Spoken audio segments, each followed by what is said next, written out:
What's going on, world? This your boy at Big Game James _36, and this is Big Games BS, part of Den Media Group, presented by Alpha Male Jack. Alpha Male Jack is the go-to. That's on me.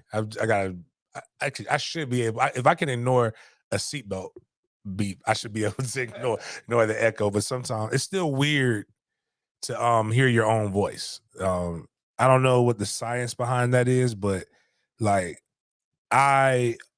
for a guy who talks, I absolutely hate my voice. But yeah. Trying to think what this. But anyways, brought to you by Alpha Male Jack's Clinic. Alpha Male Jack's is the go-to hormone replacement clinic. A lot of it's Father's Day, and a lot of guys are very hormonal. There's a guy right now tweeting like a man who's lost his fucking mind. I actually know the guy. He's not a bad guy. We didn't really care for each other too much, but I've grown to like him. But right now his estrogen levels are high. What you got to do as a man, works for women too. Go get your blood panel, get your blood work done. You go get your blood work. They're going to look at all your hormones. They're going to look at your cholesterols. They're going to look at your sugars. They're going to look at they're going to make you piss. So not for a piss test. They're going to check to see like if you're, pissing out protein, which isn't good. It means your body's not breaking shit down properly. And I think the problem with the world right now isn't that men are lacking testosterone. It's that they're producing too much estrogen. It could be in the food that you're eating. I don't know. I hear vegans say shit like this all the time, but hey, we some of us are way too hormonal too early in the goddamn morning. Just doesn't make any sense. It's not masculine. But anyways, that's who brings it to us. They also have they have Andromagus. I'm not telling you, but you can always do better, right? There are men who are having surgeries to be able to get taller. This guy he got 6 inches. So he's 6'6" now. I mean, I think like the rehab, I don't know personally. It ain't helping me now. I don't need to be like, it's like just like even with like being big, like I'm not like actively trying, but every one of these days I'm going to wake up and just say, you know what? Fuck it. Let's go. I just haven't gotten there yet, but I don't need to be like this big anymore. I'm not playing football. I'm not hitting anybody anymore. There's like no need. There's no need to be 6'6" if you're not hooping. Yeah. Like I'm too old. Like, so why do I want to be that tall? I've lacked for nothing in life, not being 6'6".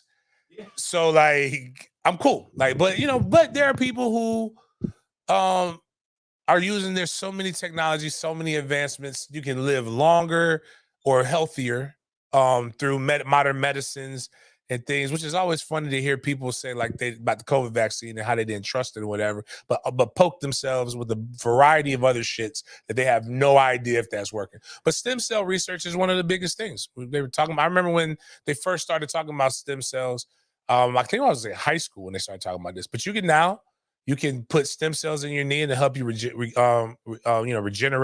cartilage and tissues and make you feel better. For you people in the comments that are going to look at this later, I'm not a doctor. Don't fucking like kill me because I said it wrong, but I know a doctor. They can shoot it into your shoulders. They can shoot it in a lot of other different places that will help you regenerate and grow. All I'm saying is check out Andromagus if you feel like you're short stroking. Hey, listen, I had a client who's it was the wife. We were joking. I was telling him about her son who ended up going to Rutgers. He was actually a pretty good running back. He was short though. He was like 5'6" or 5'7" at the time. I said, hey, the only thing that I can do, only thing y'all can do is a good athlete. Y'all just need to pray that he gains an inch or two. And she said, isn't that every man's wish? She wasn't talking about his height. She was talking about the other stuff. Andromagus can help make some of those prayers come true at a cost. They also have like cool stuff. Like they got like layaway for medical. Yeah, like you can basically like they'll give you credit Like, and you got to pay them back. But anyways, go check out Alpha Male Jacks, all the different offerings that we have. Coming up, 4th annual book bag drop. You know what it is. Right now, we're still, we just stagnant. We've been talking about it. It really hypes up in July, but we can really use some good bonus points right now. So if you want to donate, you can make, if you got it, you can make all checks payable to the MFTK Foundation. We'll give you a receipt so that you can make sure you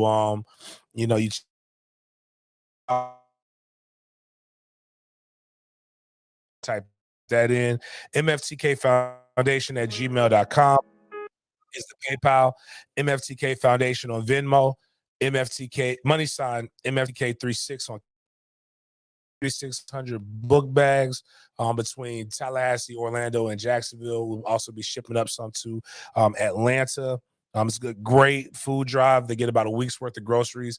The book bags are stuffed with 9 weeks worth of school supplies and positive imagery and messaging about in terms of academics and teaching kids that they can do everything. My guy Mark Rogers just donated 5 book bags. I appreciate you, Mark. That was really, really dope of you. Had a guy who last name as my homegirl who's an attorney in Orlando, but my guy Ligon, he donated $100. So that's close to 3 book bags right there. $36 a book bag is about what it costs. So we're trying to crowdsource this. And like I said, man, I just really appreciate anything. You don't have to donate a book bag. You can literally donate $5. You can donate $10. It doesn't matter. We're trying to crowdsource this thing to as much as we possibly can. So I appreciate any and all the donations. Another way to do this, and I don't believe just in giving things. So like if you're a business too and you give a donation, let me know. Well, I would love to help you promote your business, do different things for you. Because this is really just a big promotion and production for all of the brands. It's my give back arm. I love giving back to the community. But I love also growth. We're on the road to 3,000 subs. We're at 2,150 now, so we need 850 more subscribers. Once we get to 3,000 subscribers, we will give away $300. We will also throw in 2 tickets to the FSU LSU game for Labor Day weekend. That's about $1,000 value right there. But each time we'll be giving away, and then for subscribers, for members, we will be doing giveaways during football season, Jags tickets, FSU tickets, bowl game tickets, all kinds of different things will be for members or when we meet certain criteria for subs. Once we get over 5,000 subs, we will be, if I get to 5,000 subs before the LSU game, we'll give away 2 ticket packages. So that'll be 4 tickets total, about $2,000 for a giveaway if we get to 5,000 subs. But my goal for by the end of the year is to be at 5,000 or more subs and 100 members. Just doesn't hurt anything to just go click the like button or click the subscribe button. We want to continue to push it. So if you can't really give to the book bag drive, almost all my monies that I get right now. Now, probably if that thing gets to like where we're doing like 5,000 a month, I ain't giving 5,000 every month to the goddamn book bag drive. But right now it's pretty low, so we'll be giving away money we'll give our money towards that. So if you don't have cash, time, talent, and treasure, your talent is clicking the like button and subscribe and telling your network to do the exact same thing. Go subscribe and become a member. There's that. And where's the next thing we got to go to? Oh, by the way, if you didn't know, again, there's a tailgate coming up. We've been getting a lot of motion with the tailgate lately. Oh dang, I gotta go get my tickets. A lot of motion with the tailgate lately. $60, all you can eat, all you can drink, cigars on deck. We're gonna have plenty of beer. I don't know which kind of beer because I don't know which one you're drinking these days, but I know it's a lot of silliness. But the tailgate right now, we have multiple lots. It's basically like going to a pub crawl, but with food and liquor. So we'll have different lots, different theme lots. We'll have a seafood lot. We'll have a barbecue lot. We'll have a hot dog and hamburger lot. We'll have a Creole station. And then I think We'll have I'm not sure. The other lot might just be for people to just chill out, vibe, and party. But we'll have plenty of parking. My goal is to have, like I just talked about, one lot. I think we will have 20 parking spots at that lot. We've got 15 parking spots that's literally at the lot that's directly across from the stadium. And then there's another lot that I think can host 60 parking spots that's on the other side of the stadium. You have to have a tailgate ticket. Those are the people who we're going to market the parking to. No, your tailgate ticket does not get you parking. That is impossible. One, it's an impossible deal. And two, is just we're trying to get 1,000 people. There is not 1,000 parking spots that close to the damn stadium. So, but it'll be safe. There'll also be, if you're not going to the game because the tickets are crazy, I promise you will enjoy the tailgate experience. Come to the tailgate anyway. We'll have TVs. We'll have, at least 3 of the lots will have TVs. It's going to be a really, really dope ass experience. The food may run out, all kinds of different things. Just please be gracious and know that it's going to be dope. It's unlike a lot. It's not one go round. There will be enough for you to get full. Trust me.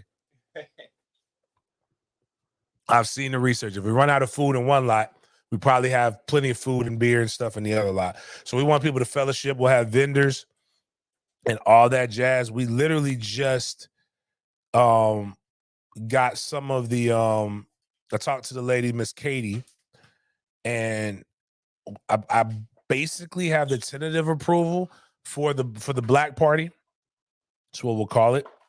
So we'll be in, and it's going to all be in the same area. So if you come the night before, you'll be able to see it. That's right. That's Miss Katie in our conversation, and we'll probably have 2 of the lots open, have live bands. If we get this approved, we're going to build up a stage. And then what I'm going to do after that is I'm going to try to reach out to some of the most popular podcasts on FSU and for LSU. And what we will do is we will have our own version of College Game Day all day. So we will have people up there speaking. We'll have people doing, like, before we start partying, because the game's at 8. But 12 o'clock, we'll have, I think I'm gonna hit up my guy Logan with No Game Day, see if they'll come through and do a podcast. I'm gonna hit up my guy CJ. He'll go ahead and do his podcast, and I'll hit up me and Chris. We'll go do our stuff. So I think it'll be dope. So if you want to come see the stuff live, come check it out. You'll be able to hear and see those guys do those things, making most of the stage usage. So that's that. Oh, you got the white boys. I need to find these white boys. These pilgrims were dope. Like, yeah, it was right next to a frat, and I love helping college students. Are great. Young people are good, but this kid had never experienced soul cooking, and look at that face. That face is just amazing. He was just like, and then the guy was telling him to preach his truth. We're gonna call it the tailgate with seasonings. Like, I'm not opposed to you. Go to whatever tailgate you want to go to.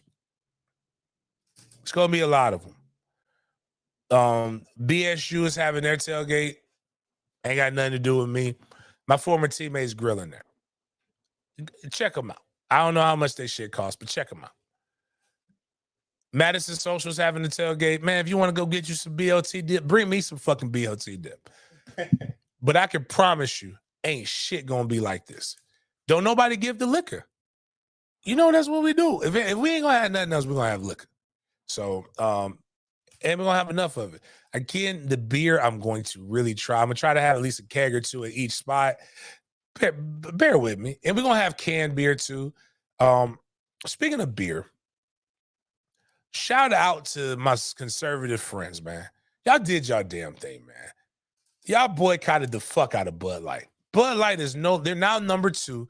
Like, they've been the number 1 beer for forever, right? Like, since, for almost 30-something years, Bud Light has been the number 1 beer. I don't even think I sent that. Yeah, like, been the number 1 beer. That being said, You know what is now the number one beer? They said we don't want that tranny beer. We want beer. We want man beer. And you know what? The whole campaign from 2016 election all the way up to through the 2020 election, and probably is going to be back in here. We got to protect ourselves from what country? Mexico. So you know what they did? They shifted their support. They were so mad at Bud Light that they made Modelo the number one beer in America. A Mexican beer is the best beer in America. Do you understand how that even sounds? But I remember Modern Family. One of the best things about America is we drive foreign cars, we smoke Cuban cigars, we eat Japanese steak, and now we drink Mexican beer. The best part about being American is that you can take all the best things from foreign countries and make it your own. But I want to educate the populace, though. Do you know who the parent company of Modelo is? It's Anheuser-Busch. Do you know who owns Anheuser-Busch? Bud Light. I mean, who Anheuser-Busch also owns is Bud Light. So while you protested and you showed them, and you bumped them down to number 2, you like made one line of business weaker, but then you just bolstered another line of business, which means they don't lose. It's called monopolies. It's how America works. It's called capitalism. Shit happens. They'll write off all these expenses and take this as a tough lesson learned. Meanwhile, your broke ass is not refreshed with your favorite beverage because what somebody else does with their pants and what somebody else did with their checkbook. Again, I don't dislike anybody or anything enough to go against what I like. I told y'all they mad at Chick-fil-A now, but I told y'all months ago that Chick-fil-A been hiring a lot of sassy dudes. That being said, the customer service has increased. Yeah, I'm going over that motherfucker after this. You know why? Because the peach milkshake is back. That peach milkshake is fucking delicious. I will never be homophobic enough to not go enjoy a nice peach milkshake. Again, I don't think you'll catch the game, but I don't know. Do we have that? Yeah, I think we have that tweet where we can show the last. Actually, forget about that. Something for people who have come to my tailgates in Tallahassee or have known where I'm going to be at the past few years. You know, I'll be at Capital Cigar Lounge, that was formerly owned by Dr. Thomas J. Haynes Jr. He unfortunately passed a few weeks ago. On June 30th, they're going to have his like a ceremony at the Cigar Lounge that night. And then July 1st, they will be having a memorial service at Lee Hall Auditorium on FAMU's campus. In lieu of flowers, the family of the late Dr. Haynes requests that those with the express condolences consider donating to FAMU's Junior Bay Promise Fund. So they have a QR code. If you're looking at this on the YouTube, you can scan that. I'm trying to figure out how I will be able to get over there. I'm not 100% sure if I'll be able to make that, which is sad. But Tom was a great man. And I know it's going to be dope. I know Lee Hall Auditorium is going to probably be packed out, which is a great honor and accomplishment for him. But getting into the sports, there's always something going on at the University of Florida. But the first things first. The SEC, like Florida right now, if you go let me look at their 2023 schedule. I think we've done some of the things in their 2023 schedule with them being weak is already a tough sledding. If you look at it, they open with Utah on August 31st. They play Tennessee on September 16th at home. They play Kentucky at Kentucky September 30th. They play Vanderbilt at home October 7th. They play South Carolina at South Carolina October 14th. They play Georgia in Jacksonville on October 28th. They play Arkansas with a high-powered offense on November 4th. They play LSU with one of the best teams in the nation right now, November 11th. They play Missouri, at Missouri, November 18th, and then they finish the season against Florida State. At best, Florida is looking at a 6-6 schedule. So, like, if you beat Missouri, beat Arkansas, beat South Carolina, beat Vanderbilt, beat Charlotte, beat McNeese State, you may be able to go. You may be able to eke out 7. You never know, but it's a tough sledding, considering that they are recouping. They're building themselves back up. They lost Anthony Richardson, number 4 overall pick, lost like a lot of talented players. Then the SEC goes and hits them with the doozy of a 2024 schedule. The conference schedule for the Gators, for each team, was released. The Gators play 11 Power 5 or FBS teams.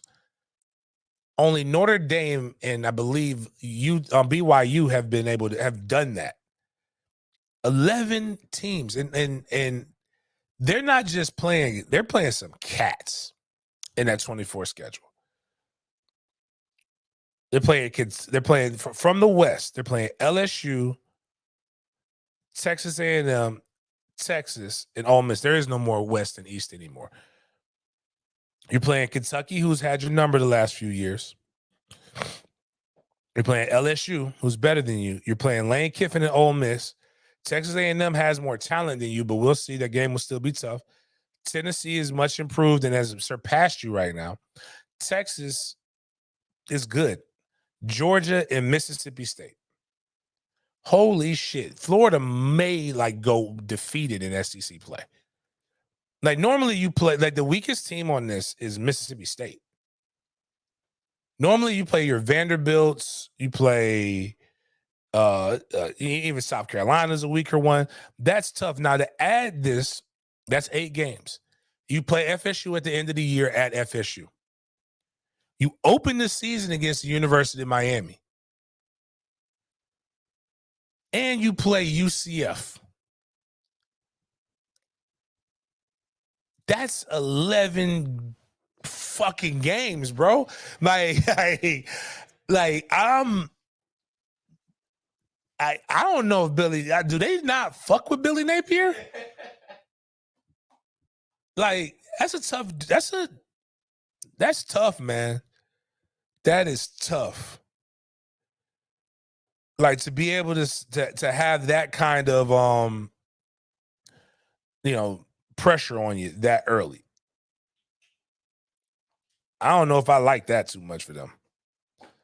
Actually, let me rephrase it. I actually love it. But, Florida fans are trying to spin it. Why would you go to, school to where you don't play big-time guys? Okay. I could dig that. I had to ask some of the cats. I'm around a bunch of top kids, top prospects. They said, man, I would love to play that schedule if I were at Georgia. I would love to play that schedule if I were at Alabama. I would love to play that schedule if I were at Ohio State. What I would not love to do is play that schedule with a team that is still rebuilding and trying to get their head out of their ass. Nobody signs up for a bunch of ass whippings. I can promise you that much. And that looks like a lot of ass being whipped. It's gotta hurt your recruiting to even see. Your recruits look at this schedule. I guess you talk to them. Yeah, they look. They're gonna go to the games. So here's the crazy part. You're gonna go to the Florida-Georgia game, and you're gonna see your school. You're gonna see your school get beat unfucking mercifully.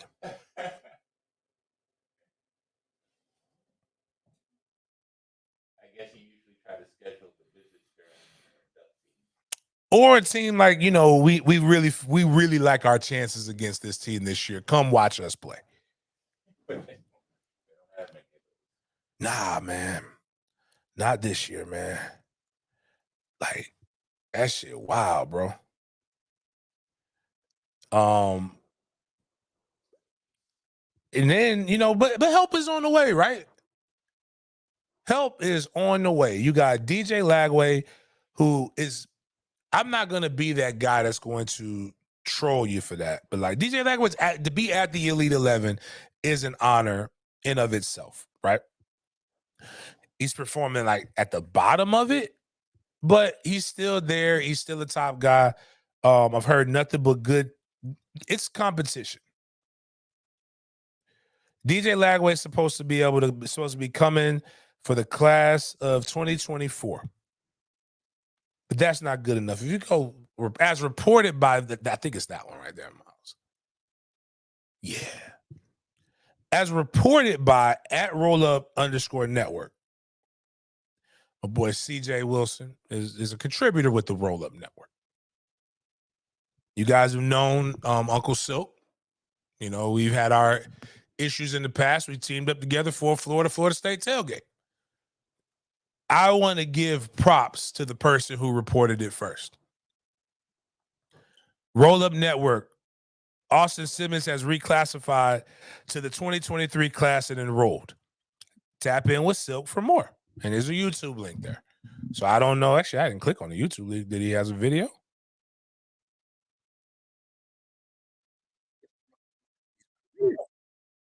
Go watch his video. This was from yesterday at 5:02 p.m. Don't listen to it right now. But listen to it on your own time. I want to support. I'm all about supporting. I love hardworking black men. Silk works hard. But I want to emphasize that the Roll Up Network broke that first. Josh Newberg came on 3. Now that tweet has been since deleted. But Josh Newberg reported that and Josh, not just Josh and Keith Nyber were the first to publish information regarding Simmons' potential reclassification. And this was from the Palm Beach Post. But the Palm Beach Post tweeted something not too long after that.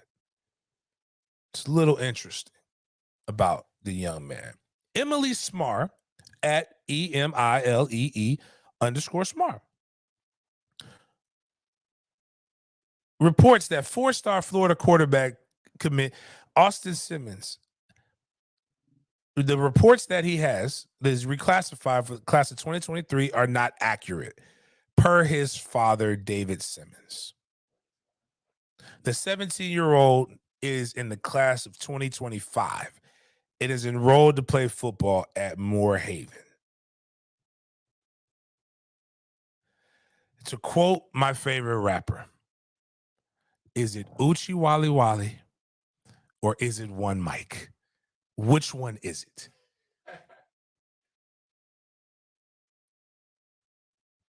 This is from the dad. So this is not like, the dad decided to reach out to the Palm Beach Post. Maybe we got to tap in for more. But I know people have been doing think pieces and all this other stuff. And I'll just read it. The family of Florida Gators quarterback commit Austin Simmons is disputing national reports that Simmons reclassified from the class of 2025 to the class of 2023 to enroll at UF. David Simmons, Austin's father, told the Post on Thursday that reports suggesting his son reclassified were not accurate. The 17-year-old is still a class of 2025 athlete. National recruiting website on 3, citing correspondence, Josh Newberg, blah, blah, blah, were the first to publish this information regarding Simmons' potential reclassification. The disputed reports further spread across social media through fan sites like Hail, Florida Hail. Oh, they didn't even mention the roll-up. That's fucked up. Now, I'll give my opinions, but it's still a little bit more juice in this orange that we want to squeeze. So I said the Roll Up Network reported it first, right? And then Silk has a YouTube with reports of this. I'm assuming I have not watched it. Okay. Now Silk is tweeting from the because It's y'all know I know about that. So he's tweeting from the business account. I don't agree with that, but that's that man's business. Do what you want. Other people are affected by it. How many views does that one have?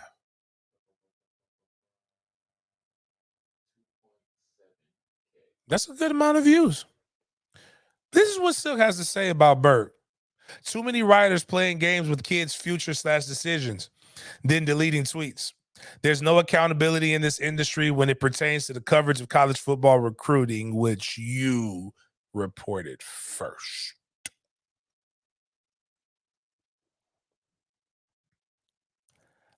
Hey man, that's like what they call it, the pot calling the kettle. I ain't even gonna lie on you. That's some 4-5 shit right there. That's some Donald Trump shit right there. Like you did it for because a lot of the tweets, because this is where you get the like on 3 post says first reported by Josh Newberg. We'll wait it out. Tap into Roll Up tonight at 6 p.m.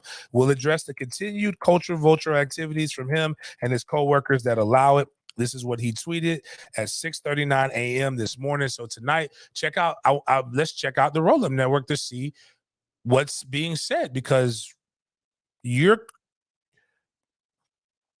literally tweeted the exact same thing that Berg did. And that's really the wild part of the unaccountability of troll culture. I did it, you did it, but you were bad. And I'm going to keep talking and not addressing what was said by me, and I'm going to put it on you.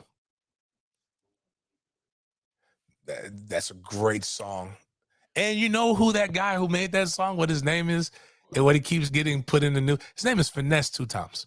really I like that. And do you know what Finesse 2 Times is being known for? Finessing people out of contracts and concerts. It's still a really, really good. I only know the line. No, Newberg hasn't been part of the Roll Up for about a year. He left about like spring of last year to go to, and then he got picked up by On 3. When you leave, he left 247, so you have to leave. You have to kind of sit out for a little bit, and then he got picked up by On 3. And I love the work that Roll Up does. Again, CJ is one of my good friends. I like Larry on. Silk is really, Silk works extremely hard for what he's done. But I think this is why I told everybody, if people remember when I was really, really active with Big Game James 36, but then when he had to do a bid, I kind of stepped back. I only troll on Fridays because I don't get paid to troll. Trolling don't pay my bills. And it's a lot of energy that goes into it. It's a lot of responses. That's why I like YouTube. The best thing about YouTube is, like, if you want to see trolling at its finest, go to the YouTube comments. Go to my YouTube comments. Go look at my Travis Rudolph short, getting roasted. Go look at my some of my shorts, especially by Florida fans. If Miles chops this one up, I'm going to get killed in the comments. I already know. But the reality is they don't at least alert you. The only reason I see it is because I have YouTube Studio. But if I had deleted my YouTube Studio, I wouldn't even know the comments existed. But with Twitter, unless you mute the conversation, you're going to get an alert every time. And what sucks about it is that when your account's suspended, you can block people, right? I don't block people. Like, you got to be really bad. I think I may have like a couple people blocked. Actually, that's a lot. The only people I've ever blocked are the people who blocked me. Or you say you're going to block me, and then I don't want you to have the right to come back to me. If I find out you blocked me, I don't want you to ever have a conversation with me in real life, because nothing I've ever done is blockable. I'll mute people that I don't want to hear from again, but I'll never block you. But what I won't do is block you and then go watch you from another account. That is certifiable psycho behavior. Like, we got to chill with that. Like, especially when we're all growing some seriously good brands around here that I want to be successful and I want to take off. But there was something that I do agree with Silk. in all of it. I'm trying to find that statement again because he was 100% right about this. Too many writers playing games with kids' futures decisions than deleting tweets. There is no accountability in this industry. And so why he is 100% right. I would never forget nor forgive totally what happened to me when I was wrong about Bob Stoops coming to Florida State. Oh my God. And then he kind of hyped me up into, I didn't even write an article about it. I actually said it live on radio. And for the athletic director at the time to see me at the Pensacola Seminole Club later that year, right before the world shut down, and I met his wife, who was the reason why I was at Florida State. For him to say, "You're smarter than what people give you credit for. You were right until you weren't." And I don't think people really understand that when I actually make sure if you do good, make sure you put this in there. I actually believe Silk was right. I know Florida has been trying to figure out how to get somebody to reclassify to this last class because they missed on the quarterback. This kid is 17. He's not your traditional 2025 kid. He did what we call the Duval red shirt. So he got held back, but he has enough credits to graduate. So he's not dumb. They just did it for his athletic ability. I don't know if I would want my son to jump 2 classes, but I know Florida has tried to get some guys. I think Lagway, they tried to communicate with him to get him to come into this class of 2023. So I believe that they were right, that this was an attempt to happen. What I believe is that it's not as set in stone because more comes with it than that. Typically, the reclassification stuff you find out in July. So I believe the kids are trying. I can't tell you if it's happened or not, but I believe it was trying. But I believe that sometimes when you open these doors, it messes up what they were trying to do because they were trying to do it behind closed doors. So you kind of just fucked it up. I've seen, and this happens a lot. Like there was a quarterback here locally in Jacksonville, Carson Beck, who Georgia, when COVID was happening, Georgia missed on the quarterback. They tried to get Carson to actually enroll early. He ended up not doing it because it would have just been a lot of work for him to get there just to have the red shirt. And it worked out for him the way it needed to work out for him, bottom line. But when people always pick on me, one, I'm not really breaking news like that anymore. I'll just tell you what I feel and my opinions on things. Breaking news comes with this thing that, I'm really accurate. I don't talk about things that I don't know about. That's part of the reason why I'm as accurate as I am. But people will come and tell you that I'm not because I missed on one thing. But meanwhile, Josh Newberg and these motherfuckers can do this all the time. Your favorite people can do this all the time, and y'all don't ever say, we're not going to subscribe to On3. We're not going to subscribe to 247. We're not going to subscribe. That goddamn James is blah, blah, blah, blah, blah. You think he know? I'm like, y'all fucking talk like y'all hate people for being wrong. Play us fuck up. It happens. The only thing more unpredictable than what little boys under the age of 19 are going to do is grown men trying to figure out if they're going to stay or go for millions of dollars. It's very tough. A lot of moving parts in all of it. But I'll say that it's tough because when you announce a kid's commitment before the kid gets a chance to announce, you stole something from that kid. Forget culture vultures. You stole from that person the opportunity to celebrate and announce what they want to do in the manner in which they want to do. It's like TMZ and all these other paparazzi when when somebody's trying to keep their family and their personal life separate, but you went out to go eat some spaghetti at Carrabba's and now they took a picture of you with some chick that you might not have wanted the world to know about yet.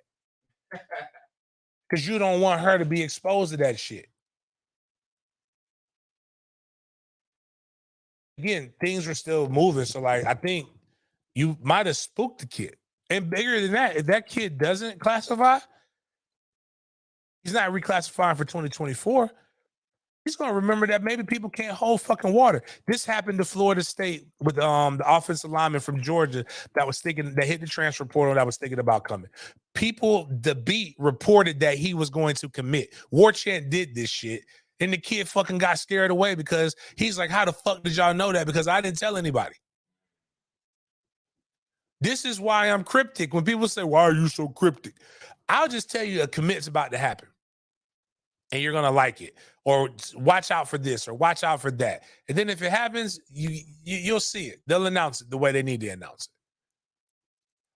Or I'll say, yeah, I don't think that's gonna happen like that. Or I'll tell you, it's straight up my opinion.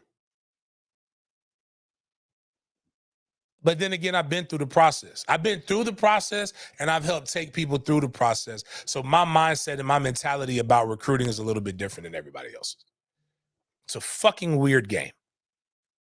It's a bunch. I'm 30. I'll be 39 years old in a month. Basically 40. Round that shit up. I'm 40 years old. 22 full years older than the 18-year-olds that are in this class, basically.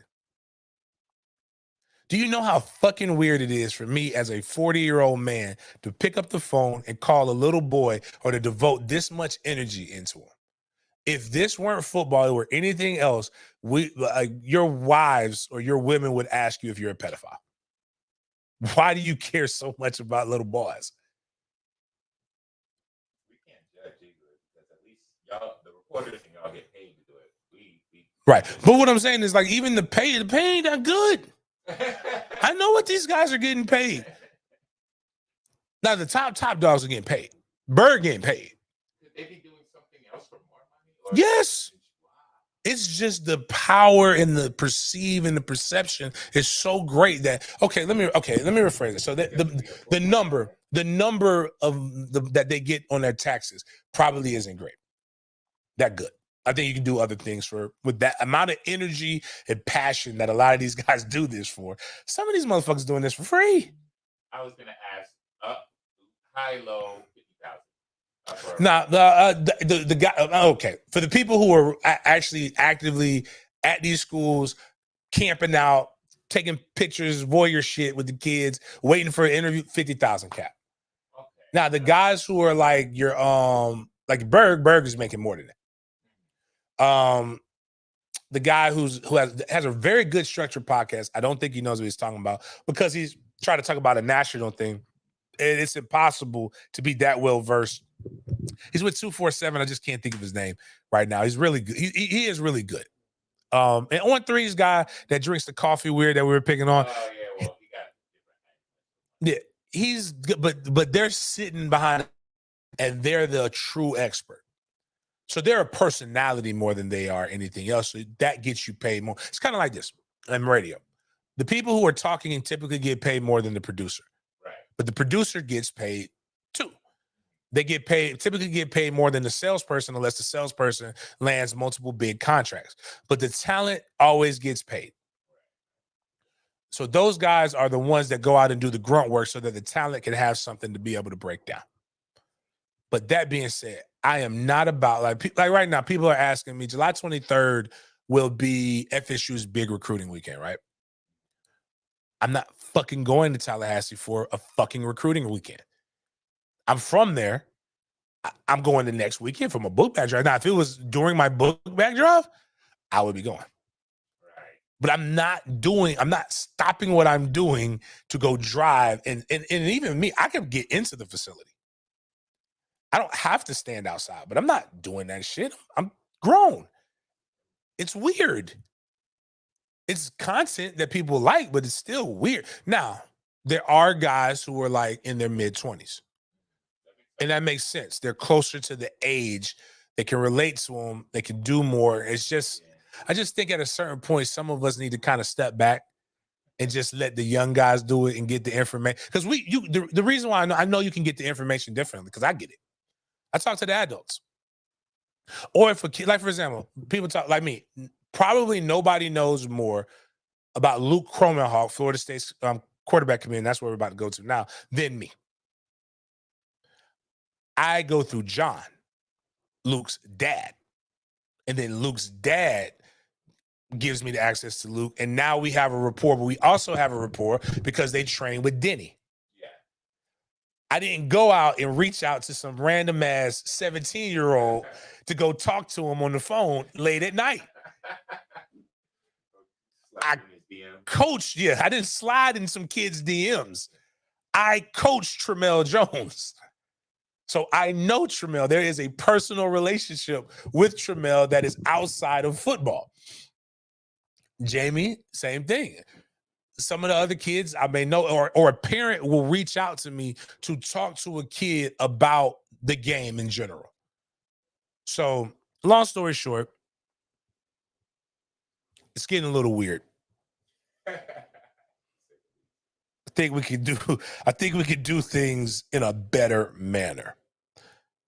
But just talking about quarterbacks in action, man, this is just my I love it. Jamie's out west, Tramel's out west. Now, I'm going to tell the truth about Jamie. Jamie was getting cooked yesterday.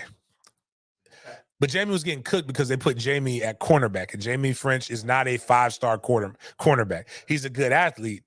He could probably be better at safety, but Jamie French is a wide receiver. That's Jamie right there. Go ahead and click that. Let me just show you. This is what we want Jamie French doing. We don't want Jamie French covering this route. We want Jamie French running this route. Because Jamie French can do things like it's the back of a football with one hand while being covered and make sure he gets his feet inbounds and make sure everything's working. Jamie's only like 6'2". Yeah, like, they got guys like 6'4", 6'5". But Jamie's lanky. And he's not tiny. He's not a small guy. My bad, y'all ain't see this. My bad, y'all gotta see this. Boom, right there. That's what we need Jamie French doing. So I'm gonna pick on my guy because I love him. He was getting cooked at DB, but that's okay. Jamie's not a DB. But if you look at the first clip on that, Miles, it's Tramel Jones. But that's it doesn't matter which order you go in. But Tramel is at this national thing. Tramel plays for 24K. Jamie plays for South Florida Express. We got like 6 kids out there. This is Tramel just dropping dimes. Just boom. Scanning the field. The kid is just so mature. So cool. Just boom right there. Just Tramel's going to take a trajectory like Luke Krumahawk this year. I'm not going to say he's going to be a 5-star, but I know he'll be a high 4-star on this also. Trust me. Jit nice. And Luke is at Elite 11, and he's like consistently like. So there's the weird thing about Elite 11 is there's more than 11 quarterbacks. I think at the end they're going to make their 11 top quarterbacks in the nation. Right now, Luke is been voted. He's in one of the first day things. He was 2. One of them, I think he was 3 yesterday. He didn't do as well as he did on the first day. They consider him the 4th best quarterback that day. There's really, really good cats out there. Video cameras. They can break down all the technique. It's scientific as fuck, bro. My boy, damn, I forgot his name. The black quarterback guru. I can't remember his name now. Shit. But Denny, there's competition with Denny, but he's out there. Denny used to do Elite 11, but he doesn't do it like that anymore. But here's just some intel. Yeah. Because you know who James can talk to? I text Luke. Luke might not hit me back, but I'm not about to call him. I know he's working. Just text Dad. Say, hey, man, how's Luke doing? Pro day workout tonight. Yesterday. Good opportunity for Luke to shine. Rapid fire throws in pressure situation. The kid Rayola, I think that's how you say his name. Don't kill me. He's committed to Georgia. Is a big motherfucker. He's 6'2", 225, but has a cannon. He's the favorite to win it all. Luke is more mobile and quicker with his release, but he got to make the most of pro day. Here's what they're doing, and this is the petty shit, which is funny because they're going to get content out of it. All those kids have a roommate. They don't have a hotel room by themselves. Luke committed to Florida State is roommates with DJ Lagway, who's committed to the University of Florida. Aaron Nolan, that's his real name, committed to Ohio State, and Jaden Davis, who's committed to Michigan, are rooming together. They got the guys who are committed to rivals that hate each other staying in the same room. And what's cool right now, and what's sad in the same breath, is that everybody is literally trolling each other over the opinions of others and not even trolling correct. Like DJ Lagway is consistently, like if there's top 11 quarterbacks, he's 11 consistently right now based upon other people's reports. And Florida fans are like trying to troll FSU fans for Luke not playing as well second day, but still being one of the top, still being in the upper tier of all the guys that are there. Again, guys, just chill out. Just let the kids be kids. And happy Father's Day, John. I love it, man. He's a great dad. May fuck around and do some random calls or some dads just to see the answer and tell them happy Father's Day. Make sure y'all treat your fathers as good. I'm gonna send you this thing too, Mark. I'm gonna end it with the or can you go find Ali Sadiq's Father's Day thing? I have it, but if you can find it, it'll probably be easier. But Florida State is really good in the quarterback department. Needless to say. Oh shit! Where we at? 40. Oh really? Yeah. So before we go into our Father's Day stuff, I'm gonna end it with this. I have my boy post. You can go click on. I'll send the second link under the MJ. Because I want to give him props. Just that picture that post that. And yeah, daily more things are happening that I believe prove that LeBron James is a GOAT. But I'm not even gonna lie to you, man. Jay-Z, there's a Jay-Z thing that comes out every day that proves, not Jay-Z, an MJ thing that comes out every day that proves that this man was that motherfucker and that he's maniacal. Not just his work ethic, right? His work ethic is through the roof. Not just his addiction to competition. It's the extreme. So, like, I always joke about this. Like, so, actually, funny thing, it used to be at the Big Three Roll. A guy that used to do the Miami stuff for the Big Three Roll Up. They used to try to roast me and troll me a lot. And I'm wrong for this kind of, but I'm not, because I meant it. And I still mean it to this day. If he ever wants to make a bet, there is no amount of money that I don't have to bet big. I need to know that you really got some skin in the game, right? Like there's really, and I didn't know MJ was like this, but MJ's worse than me, I think. The guy said he was talking shit about Miami being better than Florida State. And I said, you want to bet a drink on it? And he's a recovering alcoholic. So I said, if you feel so strong, because he was talking trash, I said, you feel that strongly about a bet. I bet you whatever you want to bet. He could have bet me to say, James, you can cut off your dreads. Wow. I would have took it. That's tough. Cut off my dreads, you take a drink. I'll buy it. I'll send you the bottle. I want to see you sip it. And then somebody was like, geez, you're going to sit that man back down the dark spiral. Shouldn't have been talking shit. If you feel strongly about it, bet your sobriety on it. Yeah. Like actually went to AA. Like literally almost lost his whole family. But don't come on this thing selling out like that. There's no reason. Bet your sobriety. That's fun. That's way more fun than betting. You know, money comes and goes. He could get back on the wagon after that. Fuck your sobriety. You talking all that shit, selling out, capping. And I'm going to pour you a good shot, too.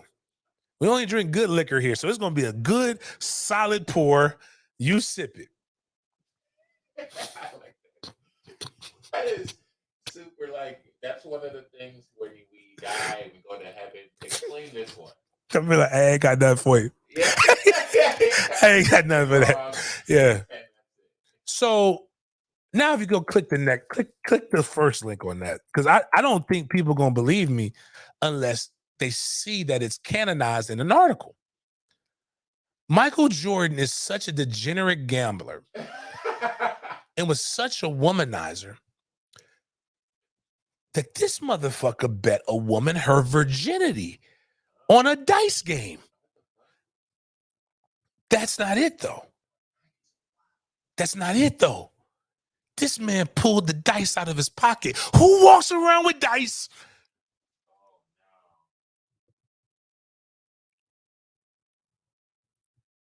And it wasn't just a regular, like, it was a popular celebrity. Michael Jordan bet a woman her virginity on a dice game. MJ tried betting a lady named Lisa Kennedy. She was an MTV jock in the 90s. She was 23 years old, and she went by Virgin Kennedy. She was out for dinner in New York with Russell Simmons and Michael Jordan. So if he was with Russell Simmons, you know, one weird shit happens with Russell Simmons, but Russell Simmons also, everything he does is top notch, first class. So you know they were in a really, like, just for a lot of you probably think Ruth Chris is like one of the best friends. So we're just gonna go with Ruth Chris. Just go with that. I'm gonna tell you what's never happened in that Ruth Chris normally. Fucking dice game. It was clear MJ was interested in her.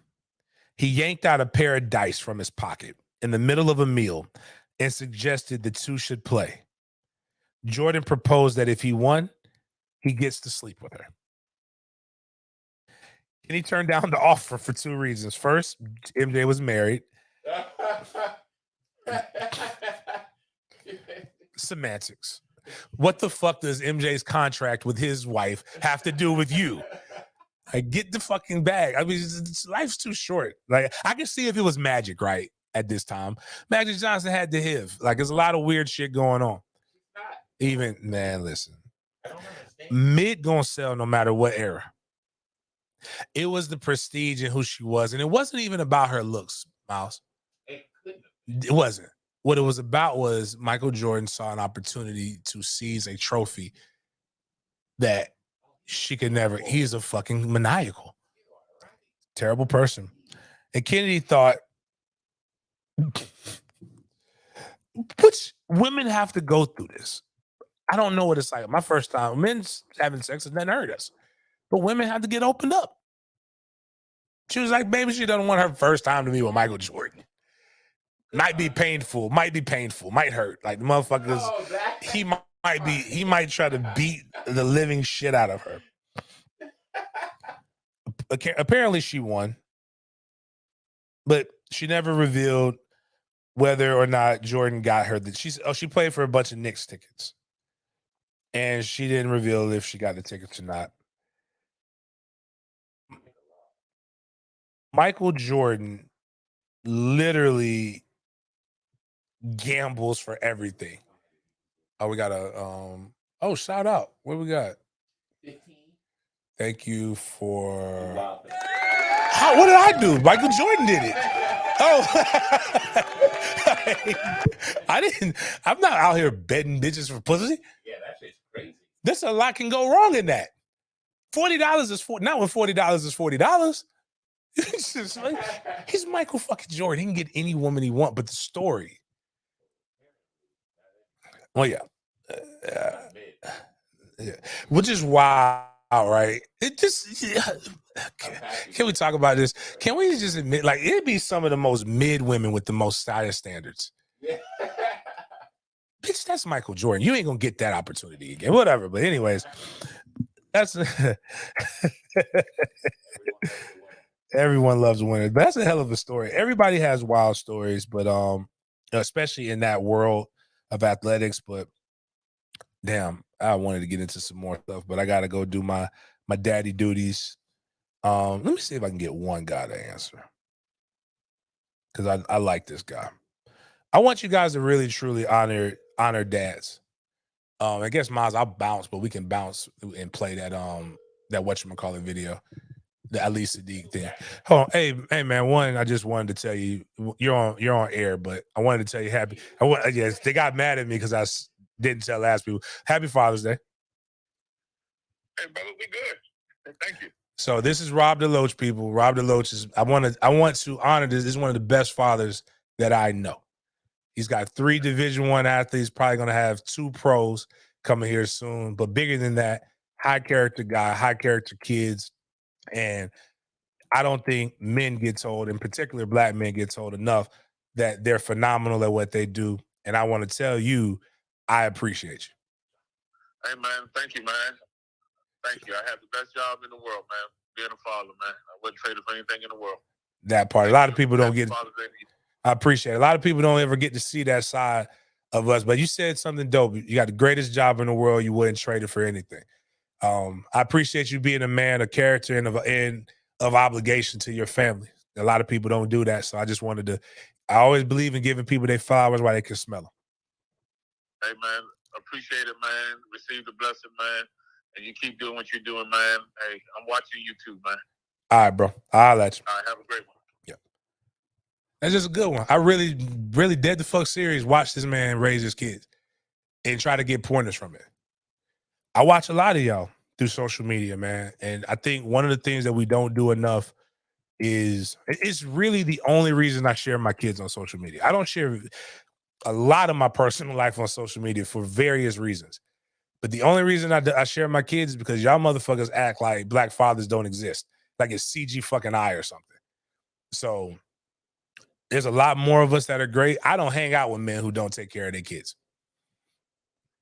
A lot of women sleep with guys who don't take care of their kids, apparently. But if more people would take that mentality, you wouldn't have that. But I'm gonna leave y'all with this Ali Siddiq thing. Is just funny because it's true, and it shouldn't be true.